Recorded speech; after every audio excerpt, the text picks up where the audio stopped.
Pengabdian kepada bangsa dalam perspektif lingkungan, apalagi tantangannya sekarang begitu real ya. Menurut Farwiza seperti apa? Indonesia sekarang berada di titik yang sangat penting.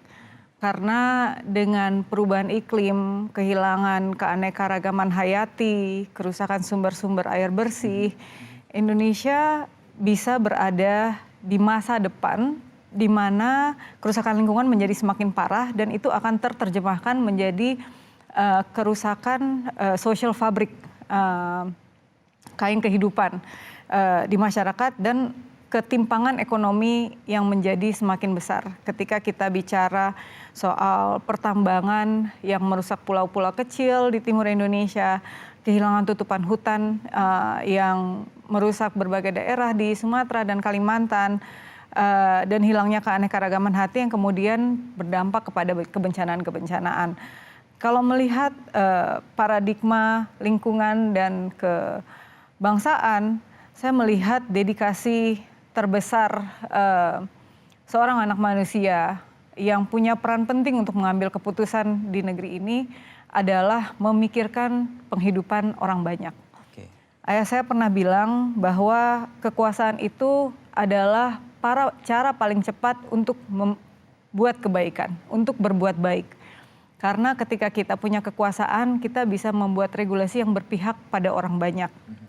Jadi sebenarnya menurut saya orang yang paling ini ya, yang paling mengabdi di negeri ini adalah orang yang menggunakan kekuasaannya untuk banyak orang, untuk kebaikan masyarakat yang lebih luas. Dan salah satu yang memberikan kebaikan masyarakat yang lebih luas itu adalah menciptakan lingkungan yang sehat untuk kita semua. Karena tanpa lingkungan yang sehat nggak ada tuh pembangunan ekonomi berjangka panjang.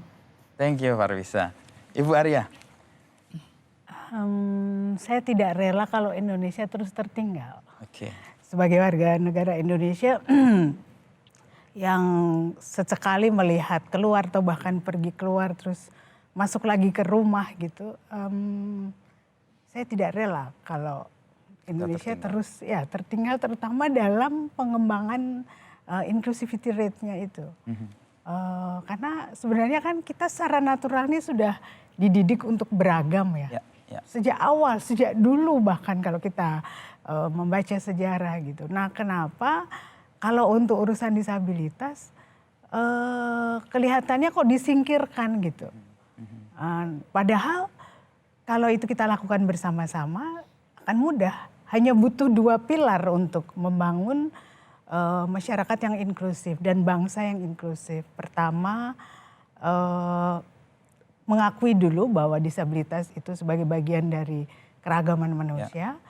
Nah, agar mereka disabilitas ini bisa included, maka butuh 2 hal, yaitu 1 penyesuaian, yaitu karena disabilitas itu menimbulkan kebutuhan khusus yang berbeda. 2 adalah accessibility atau kemudahan. 2 hal ini yang perlu kita bangun bersama-sama. Itu saja, strict di 2 itu gitu. Tidak berat jika kita mau melakukannya sejak awal. Yang salah itu sudah jadi dulu apanya bangunannya atau sistemnya gitu, baru sadar, oh iya disabilitas belum included gitu. Terus harus, nah itu jadi mahal. Tapi kalau kita memikirkannya, merancangnya sejak awal, nggak mahal, murah gitu. Bahkan kalau misalnya kami merancang aksesibilitas dalam pembelajaran, itu bisa pakai bahan-bahan limbah kok, kardus-kardus untuk alat peraga, tidak harus barang-barang pabrik yang mahal. Yang penting adalah mindsetting. Mindsetting lalu diturunkan menjadi attitude, direalisasikan dalam perilaku gitu. Nah sekali lagi, sebagai warga Indonesia yang tidak mau juga ganti kewarganegaraan, saya tidak rela kalau Indonesia terus tertinggal. Jadi saya berjuang dan saya mengajak banyak pihak untuk berjuang bersama-sama kami. Terima kasih Ibu Arya. Rida. Baik, sebagai rakyat Indonesia terutama ya pada umumnya, saya masuk dunia militer juga itu sudah salah satu bentuk dari pengabdian saya. Masuk dunia militer tentunya kita juga mempunyai tugas-tugas pokok tertentu. Ya, yaitu yang tadi sudah saya jelaskan, mempertahankan Indonesia, terus menjaga keutuhan wilayah NKRI, terus melindungi segenap bangsa Indonesia. Nah, apa sih yang harus kita lakukan dengan pengabdian kita itu? Nah, kita isi kemampuan kita. Ya, di mana satuan kami menyelenggarakan sebuah program melakukan pembinaan fisik, kita isi berlatih, berlari. Jangan sampai nanti pada saat Ibu Pertiwi memanggil, kita tidak bisa berlari, kan tidak mungkin. Nah, setiap hari itu kami selalu melakukan olahraga itu. Kemudian kita juga mengisi kemampuan kami, salah satunya yaitu terjun payung. Kemudian beberapa dari kami juga melaksanakan mengisi kemampuan bela diri, kemudian mengisi kemampuan juga dengan menembak, berenang. Nah, bela diri itu juga banyak ragamnya, banyak macamnya. Nah, itu masing-masing orang harus memiliki atau menguasai kemampuan tersebut. Nah, kemudian kami juga berperan aktif juga dalam program-program yang dilaksanakan oleh Kopassus. Nah, apalagi bertepatan dengan Hari Bumi, salah satunya Kopassus melaksanakan penghijauan.